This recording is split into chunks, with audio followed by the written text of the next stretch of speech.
Conspiracy theories that turned out to be true. Missing Japanese citizens. One night in June 1978, a 22-year-old single mother of 2 kids named Yaiko Taguchi was working her usual shift in Tokyo, Japan's cabaret Hollywood. Finishing her shift right at around midnight, Yaiko left the cabaret through the front door and was never seen again. At first, nobody thought that anything serious had happened to Yaiko. In fact, several years later, her manager was questioned, and he claims that everyone thought she had quit when she failed to show up. At around that time, there had been rumors going around that several North Korean spies were working undercover in Japan, looking to abduct innocent citizens and hold them as hostages back in North Korea. However, this was seen by the Japanese government as nothing more than a conspiracy theory that couldn't possibly be true. Dude, is it just me? Or does the Japanese government and all of these YouTube videos, they seem fucking insane. Like, this shit just happens on a day-to-day basis in fucking Japan. Which I'm sure it does, but it's not right, but it's fucking weird. Sadly, the missing case of Yaiko went cold, and it wasn't until almost a decade later that a clue to her whereabouts emerged following a disturbing chain of events. Dude, what about her family? What do you mean it went on a decade later? That seems fucking whack to me. In November 1987, as South Korea was preparing to host the Olympics in the capital city of Seoul, a Korean Airlines plane blew up in mid-air as it was flying over the Andaman Sea, taking Holy the lives shit. of 115 innocent people. During the investigation, it was revealed that 2 North Korean agents acting under direct orders from the North Korean government had planted a bomb in an overhead storage compartment before getting off at the first layover in Abu Dhabi.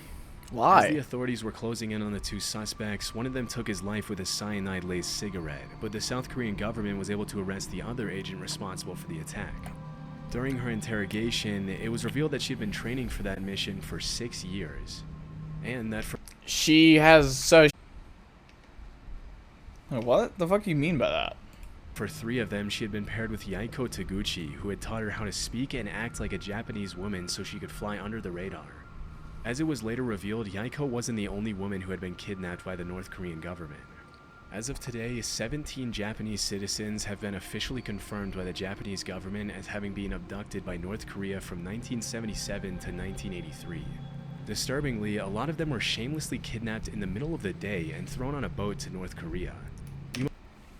Okay, so they're kidnapped in the middle of the day. Are they, like, catching these people alone? Because there's no way. There is no way. There's no way these eyewitnesses aren't saying anything. Or maybe there's just no eyewitnesses, but I kind of find that hard to believe. And if you were an eyewitness, I would assume you'd, like, fucking talk to the police and be like, yo, this lady was fucking abducted and thrown onto a boat. You might think that the victims were involved in something shady that put them on the North Korean government's radar, but the investigations actually suggest that most of them were average citizens who just happened to be at the wrong place at the wrong time. One woman was captured while she was walking to a knitting class, and 2 others were kidnapped on a vacation to Europe.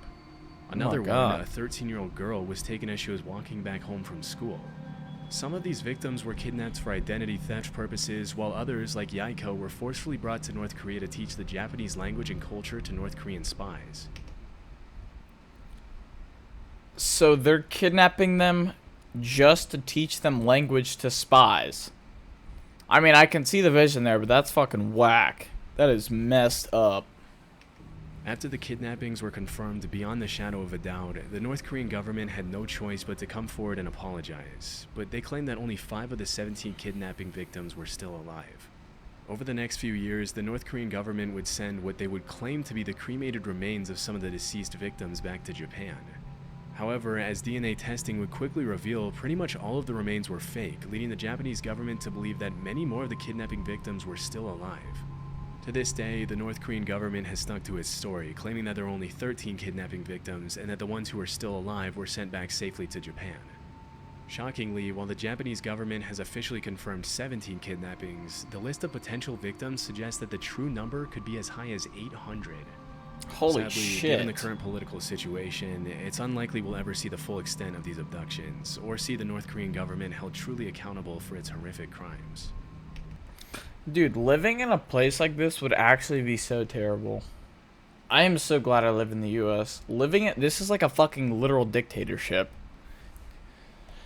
Like, you fuck around and say something bad about a government official or anything. Like, this ain't free speech, dude. You will be fucking tortured.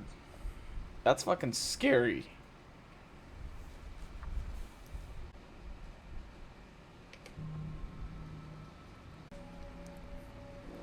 Heart attack gun. Heart Back attack? in the 70s, a journalist named Seymour Hersh published an article in the New York Times in which he accused the CIA of several assassination attempts on both foreign and American politicians who they considered to be anti-war dissidents. Due to these allegations, the US Senate put the CIA under investigation for alleged covert action abuses, which resulted in the release of 14 reports on major abuses committed by the CIA, FBI, and NSA. The majority of the reports included accusations of crimes such as opening and resealing US citizens' private mail for several years and illegally surveilling Black Power activists. Although these claims are obviously pretty serious, they paled in comparison to one particular accusation, or conspiracy theory, which alleged that the CIA had developed a pistol that could fire a poison dart over 300 feet, take a person's life, and leave absolutely no trace as to the cause of death. As it was later revealed, this theory Okay, this is the kind of shit that creeps me out, because this is back in the fucking 80s, not even in the US. And wait, is this the... No, this is the US, I think. Never mind, sorry. Back in the fucking 80s. Just finding out about it when this video was published 2024. I mean, dude, think about the stuff that they have now that we have no idea about. That is fucking sketchy to me. turned out to be true, and the development of the poison dart gun was just one part of the program called MK Naomi, through which the CIA had sought to develop weapons for biological warfare. In 1975, William Colby, the CIA director at the time, had to testify in front of the committee that was investigating the agency. During questioning, he claimed that the CIA had developed a host of biological weapons as part of a plan to eliminate German leaders during World War II, but that their research had continued until well after the war. He also mentioned that the poison dart gun was almost completely silent on account of the battery that was housed inside the handle, and that it had been specifically designed for the target to feel nothing more than a mosquito bite when the dart struck. Interestingly, the agency had used a specific shellfish toxin to make it impossible for anyone to know what the cause of death was. If you're like hearing about this, if you're out there hearing, are you not like getting worried hearing about this? It's literally fucking hidden assassination that looks like natural cause of death. And that wouldn't fucking scare you? Dude. Like, bro, these guys are fucking corrupt as fuck. We need to do something about this. Leading forensic pathologists to believe that the victim had suffered an inexplicable heart attack. It wouldn't help pathologists that the dart was designed to melt inside the body so that it only left a small red mark where it entered the victim.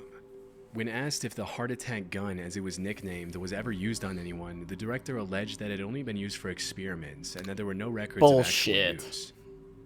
Bullshit. Part of the investigation, the CIA had to hand over the gun to the committee, and there are some pretty wild pictures of the committee members analyzing the gun as William Colby answers their questions about it. Normally you'd expect to see something like the heart attack gun in a spy movie, and it's pretty wild to think that if they hadn't put it under investigation, they would have probably gotten away with using it for who knows what purposes. They definitely used It's it. also pretty crazy to think that if that's the kind of stuff they were developing back in the 70s, imagine the kind of technology they have their hands on now. Exactly. That's what the fuck I'm saying. Back in the 70s. The fucking 70s. Dude, you're talking like 45 years ago. And they made a heart attack gun. That's straight out of James Bond. Disturbingly, the hearing was the only time the heart attack gun was ever shown publicly, and to this day it remains unclear what happened to it after the investigation. Holy fucking shit, dude. Bro, these conspiracy theories are whack. The government, dude, it just seems like the government hides so much shit from the people of the United States that there's like no trust between the people and the government. And the people wonder, and the government wonders why sometimes people protest against them. It's fucking whack. Good video though. Rogue waves. Sailors often get a reputation for making up stuff they claim to have seen during their time out at sea, and because there's no one there to refute their claims, they sometimes get away with some pretty tall tales. For centuries, sailors all around the world had talked about seeing monster waves on the open sea that would allegedly reach over 100 feet in height. Holy shit. In 1826... See, I could never do this. You're seeing a fucking mega tsunami coming at your ship. A French captain claimed that he had seen a 108-foot tall wave in the Indian Ocean. Even though he had 3 sailors with him who backed up his claims, when he came back to the mainland, he was publicly ridiculed by the scientific community, as it was widely believed that it was impossible for a wave to be higher than 30 feet tall. For a long while after that, dozens of people Yeah, that looks a bit higher than 30 feet to me, just that one right there. continued to claim sightings of these monstrous waves in the middle of the ocean. But with no real evidence other than eyewitness testimonies, the existence of these waves fell into the urban legend or conspiracy theory category. In the 80s and early 90s, the Draupner platform was set up in the North Sea off the coast of Norway to extract natural gas. As part of the protocol that was carried out to see if the platform was stable enough to withstand the rough seas, a wave height recorder was installed on the platform. On New Year's Day in 1995, the sensor recorded an 84-foot tall wave, which Holy served fuck. as the first real piece of evidence for the existence of rogue waves. After this incident, a lot of people started wondering how many of the sailors from previous centuries had been telling the truth. What's more disturbing than that is that there were probably hundreds of disappeared sailors from all around the world who had come across a rogue wave, also That's another thing to think about. Could you imagine, like, leaving your family, like, out in the ocean, and then you just don't come back, and they're like, they have no idea what the fuck happened to you. And then, like, they're painted as crazy to the public because these huge fucking tall waves, supposedly. It's fucked up. known as a monster wave or a freak wave. But because most people who encountered 100-foot tall rogue waves generally didn't live to tell the tale, their testimony went down into the depths of the ocean with them. Yeah. Since the Draupner wave of 1995, there's been a growing interest in rogue waves brewing in the scientific community. A few years ago, a professor at the Australian National University had estimated that at any given moment there are 10 rogue waves active in the world's oceans. As of today, a rogue wave is usually defined as a wave that is twice as large as the largest waves that come up in a particular area. And while the root cause of rogue waves continues to be investigated, it's generally accepted that these monster waves appear when 2 wave crests join together at the exact right time, resulting in a massive wave that can sink even the largest ships and oil rigs. Interestingly, it's also been discovered that rogue waves can take place in large lakes. In 1975, a freighter named the SS Edmund Fitzgerald sank in Lake Superior under some pretty mysterious circumstances, with a lot of people in the scientific community coming up with all kinds of hypotheses to explain the incident. It wasn't until several years later that the scientists started theorizing that the vessel could have fallen prey to a set of 3 consecutive killer rogue waves. A phenomenon Dude, that's another question. I don't think there's anyone watching right now, but if there is, does the ocean fucking scare you? The ocean scares the shit out of me when I really think of, like, not just how big it is. I mean, that's kind of scary, but like how deep it is and what's in that water that we haven't discovered yet. That's fucking scary to me. Referred to as the 3 Sisters, in which the first wave destabilizes the ship, the second wave hits the ship's deck before it can stabilize again, and the third wave overloads the ship with more water than it can take on.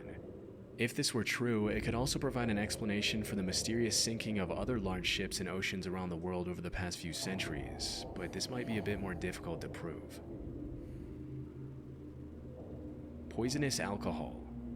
In January 1920, the 18th Amendment to the U.S. Constitution was successfully ratified, triggering a 13-year period known as Prohibition, during which the production, sale, and transportation of alcohol was made illegal. During this period, the government enforced some pretty strict measures to prevent bootlegging of alcohol, which made the alcohol black market flourish like crazy. It was pretty much a playground for the mafia, in which the government would raid one bar and another one would crop up in just a few days' time. Yeah. While all of this was happening, there were some pretty messed up rumors floating around that the US government was taking extreme measures to make sure people weren't consuming alcohol. This is like the same time period Al Capone was like fucking in his prime, right? Like before he got taken for taxes. This is when he's like running shit, I think, still. Included allegations that the government was intentionally poisoning alcohol to make people who consumed it sick. For a while, this remained something of a conspiracy theory, but things took a turn pretty quickly on New Year's Day 1927 when 41 people died from alcohol poisoning at New York's Bellevue Hospital. Holy shit. Disturbingly, the autopsies revealed that a lot of the victims had been drinking industrial methanol, otherwise known as wood alcohol, which can be fatal even at low doses. It turns out that the government had forced companies to denature industrial alcohol to make it undrinkable since 1906, which was far before Prohibition. But when the crackdown on alcohol started, the government ordered these companies to add quinine, methyl alcohol, and other toxic chemicals to discourage people from drinking it. Their reasoning was that if black market dealers knew their alcohol had been poisoned, they wouldn't dare distribute it knowing how dangerous it would be for their customers to consume. I mean, it's dangerous to sell it like that anyway, no? If you're selling it off the fucking black market. I mean, obviously they didn't have the internet, so it's not the same as it is now, but like, if you're selling alcohol off the black market, then that's still fucking sketchy. Like, you could definitely still get in a lot of trouble for that, right? I guess they forgot to factor in that the demand for alcohol at the time was absolutely insane, and that black market dealers didn't care who lived or died from consuming their product. Holy shit. It wasn't until December 1933, 6 years after the Bellevue incident, that the federal government finally toned down their abstinence from alcohol policies. Huh. But by then, thousands of Americans had already been poisoned with contaminated alcohol. Gorillas. Nowadays, there's really nothing too shocking about... Dude, I like how these are just legit conspiracy theories that are like events based off what happened in history, and then you just see fucking gorillas. Seeing a gorilla in a zoo or on TV, but there was once a time when gorillas were considered to be in the same category as the chupacabra, the Jersey Devil, Bigfoot, and the Loch Ness Monster. Okay. Category as the chupacabra, the Jersey Devil, Bigfoot's not fucking real. Alright. Everyone that believes in him, you're fucking crazy. Bigfoot, and the Loch Ness Monster. I was able to find that There's the a Loch couple Ness of Monster. centuries ago, gorillas were considered cryptids, which are animals that are believed by some to exist somewhere in the wild, but whose existence has never been proven. With most of these creatures, alleged sightings often turn out to be hoaxes, but obviously in the case of gorillas, what were once just rumors turned out to be true. Western explorers wouldn't come across a gorilla until around the 1500s, when an English explorer named Andrew Battelle was captured by the Portuguese off the coast of West Africa. Holy shit. While he was held captive on the mainland, Battelle described these disturbing, giant, ape-like creatures that would occasionally prowl around his campfire, but because he had never seen a similar creature before, he described them more as monsters than as animals. Battelle's description sent the rest of the world into what we can only call a gorilla frenzy, with all kinds of rumors being spread about these allegedly bloodthirsty, dangerous creatures living in exotic parts of the world. Over the next couple hundred years, the buzz around gorillas grew as explorers in Africa sent back illustrations of gorillas to Europe, which were often given to royalty and emperors as rare gifts. If you were to ask any European back then what a gorilla was, they would have described it in a... Dude, imagine you did something like really good for an old European leader, and he's like, in return, here's a fucking gorilla. Do whatever you want with it. Like, what the fuck? Similar way to how we describe Bigfoot or the chupacabra nowadays. They were thought of more as mythical monsters than regular animals. It wasn't until over 200 years or so later that an American naturalist named Thomas S. Savage found a gorilla skull in 1847 during an expedition to Africa, which was the first piece of real proof for the existence of these animals. Naturally, this triggered a bunch of new expeditions to the area, and between 1855 and 1859, French explorer Paul Duchaillu confirmed the existence of gorillas and even brought some back dead. Just as Andrew Battelle before him, Paul Duchaillu also described gorillas as these savage, bloodthirsty creatures which stuck in the public mind for a long time. Around 15 years later, some German explorers brought back a baby gorilla from Africa to Liverpool, even putting up some towels on the ship so he could swing around and entertain himself on the long journey back. As you can probably imagine, as soon as the ship arrived back in Liverpool, people started flocking around the hotel where the gorilla was allegedly being kept to catch a glimpse of the once mythical creature. To the public's dismay, Pongo the gorilla wasn't the massive, violent monster they had thought, but rather a cute little 2-year-old gorilla who loved to play with dogs. A few years later, in 1902, a German explorer named Robert von Beringe killed 2 mountain gorillas, which were huge in comparison to the baby gorilla that the previous German explorers had brought. Wait, what? He killed 2 mountain gorillas? Mountain gorillas. In 1902, a German explorer named Robert von Beringe killed 2 mountain gorillas, which were huge in... How the fuck did this guy kill 2 mountain gorillas? He must have been fucking flying through woods and mountains with fucking blunderbusses and shit. Comparison to the baby gorilla that the previous German explorers had brought back. And that was really the first time the public was able to understand what a full-sized adult gorilla looked like. It's pretty crazy to think that at some point these animals that we now see as normal were once seen as legendary monsters.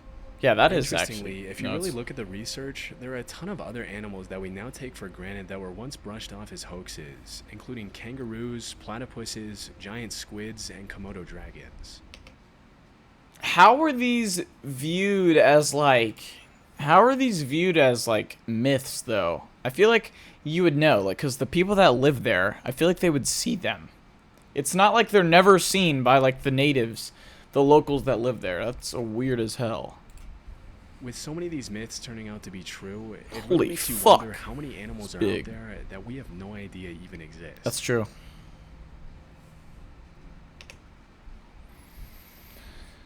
All right.